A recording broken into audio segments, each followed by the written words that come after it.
I'm Teacher Im. I make videos to help my students score in their STPM Maths T paper. I hope all my videos can help you too. Now, today we are going to talk about differentiation of trigonometric function. This is a part 2. If you have not seen part 1, I will give a link in the description box below. Please click on it first before continuing with this video. Let's jump into the examples. In this question number 1, it is given that fx is equals to tangent x cos to the power of x. So, there are 3 things that you need to take note here. Firstly, there is a product between tangent x and cos to the power of 4x.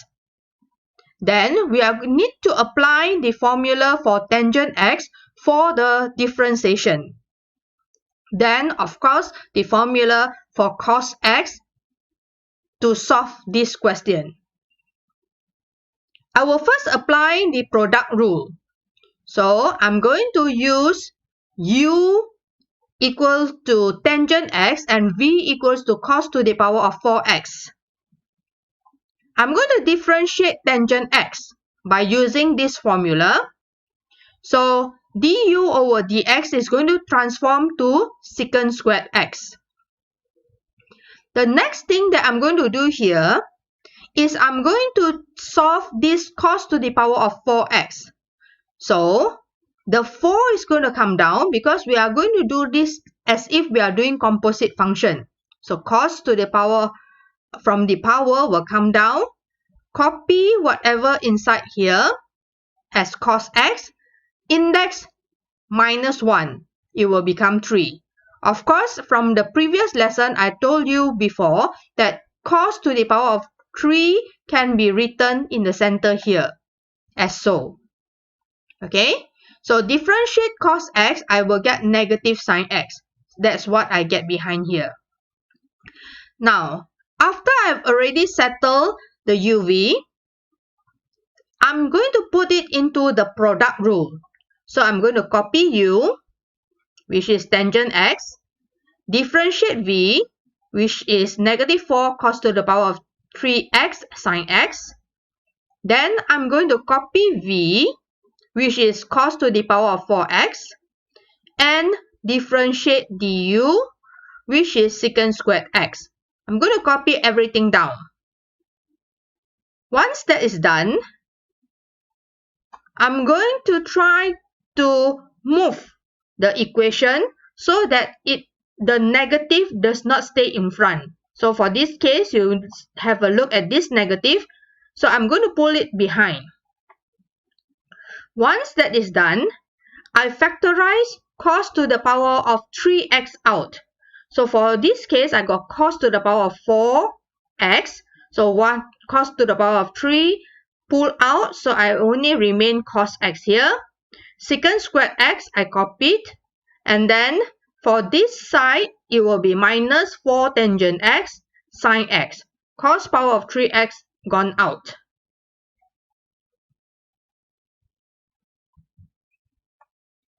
This is the equation that I just had just now. Okay, so after I have factorized out the cos to the power of 3x. Once I'm done with that, I will still need to try to simplify the equation. So all the trigonometry that you learn in your SEM 1 and in your Form 5 will apply here. What I'm going to change is secant to the power of 2x to 1 over cos to the power of 2x. Tangent x, I'm going to change with sine x over cos x. So, my equation will end up as so. I need to simplify this. So, cos x simplified by cos squared x, sine x multiplied by sine x. So, I will get something like this. I purposely write out the 1 over cos x clearly so that you can see it. So, in exam, you can actually put this sine squared x on top here. So, you will get 4 sine squared x over cos x. But I purpose for this video I purposely put it out so that you can see clearly what is the next thing that I'm going to factorize next. So I'm going to take out 1 over cos x. So once I take out 1 over cos x, this placing here will be transformed to 1 minus 4 multiplied by sine squared x. One more step, where I need to simplify cos cube x and cos x. So once I simplify that, that's my answer. I'm done. Okay?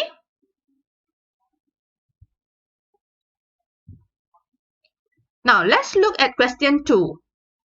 In question 2, it is given that sine x divided by 1 minus 2 cos x. To differentiate this, I will need the help of the quotient rule, the formula for sine x, and the formula for cos x. So all these three formulas, I'm going to apply it here. Now to start, I will use my u as sine x and my v as 1 minus 2 cos x. Differentiating this, I will have du over dx equals to cos x and dv over dx as 2 sine x. Alright? So I just apply the formula into what I want to differentiate. Next, I'm going to put them all into the quotient rule. So my f prime x is going to be copy v. So my v is 1 minus 2 cos x. I copied all them down there. Then I'm going to differentiate du dx. So my du dx is cos x. Copied it down. Followed by minus u. So u is sine x. So minus sine x. Followed by dv dx, which is 2 sine x. Write it down. Divided by v squared. So v is 1 minus 2 cos x. Write it down. Now I need to simplify. So what will happen here is I have my cos x multiplied into this bracket. So 1 minus cos x, I get cos x, minus 2 cos x multiplied by cos x, I got 2 cos squared x. Minus, behind I got double sign, so I have 2 sine squared x, divided by the function of the v here. Everything copied down. So, once that is done,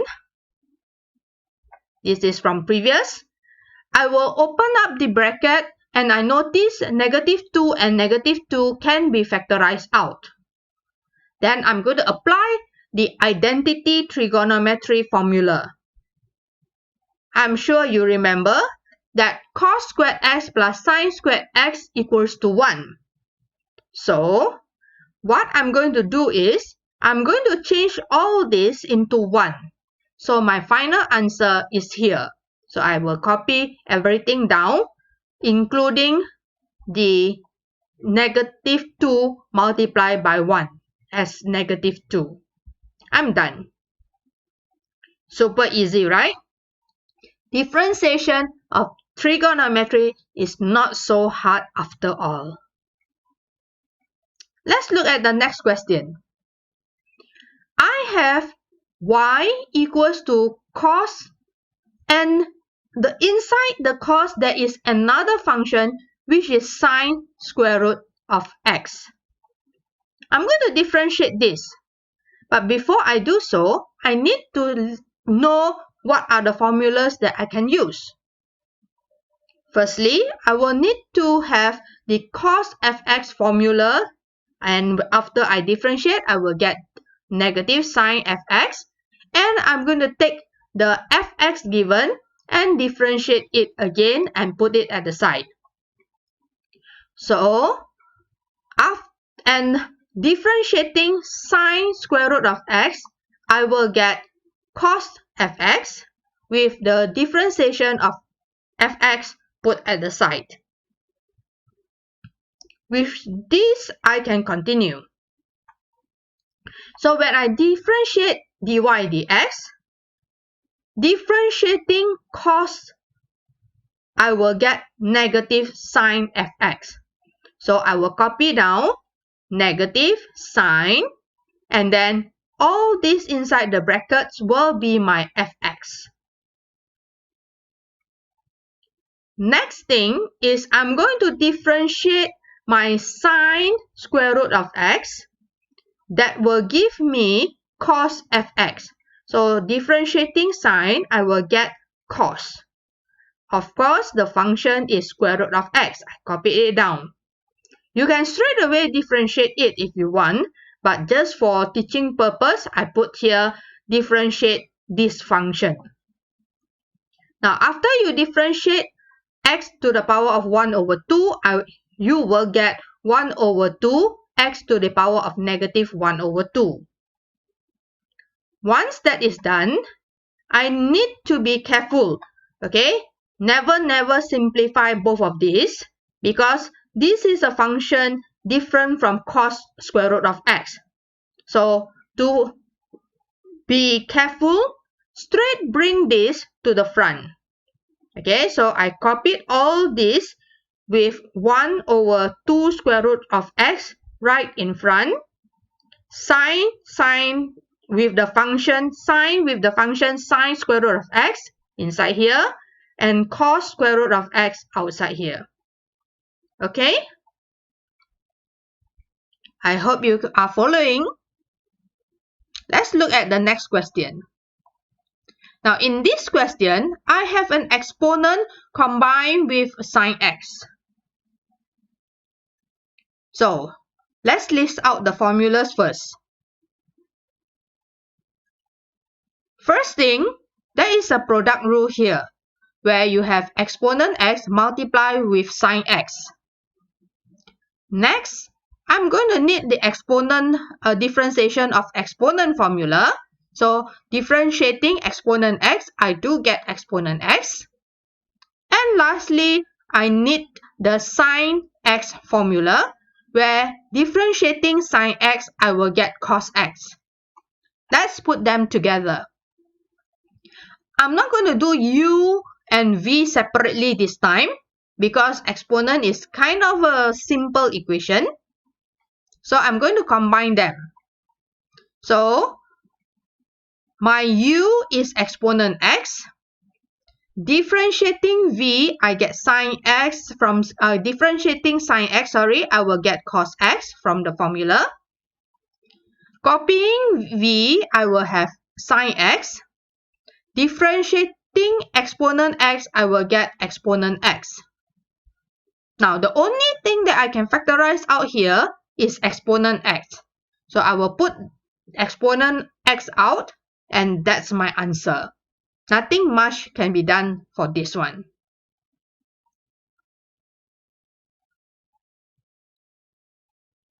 Question 5. For this question, I have exponent to the power of sine x. List out the formulas first. Or during exam, of course, you will list them out in your brain. Okay, I'm going to have exponent to the power of something, the function. And that function is sine x. So I'm going to need sine x formula. What will happen is super easy.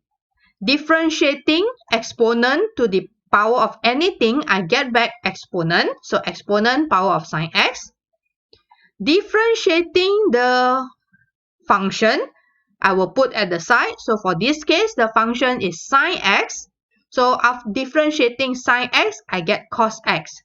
That's all. That's my answer. Simple, right?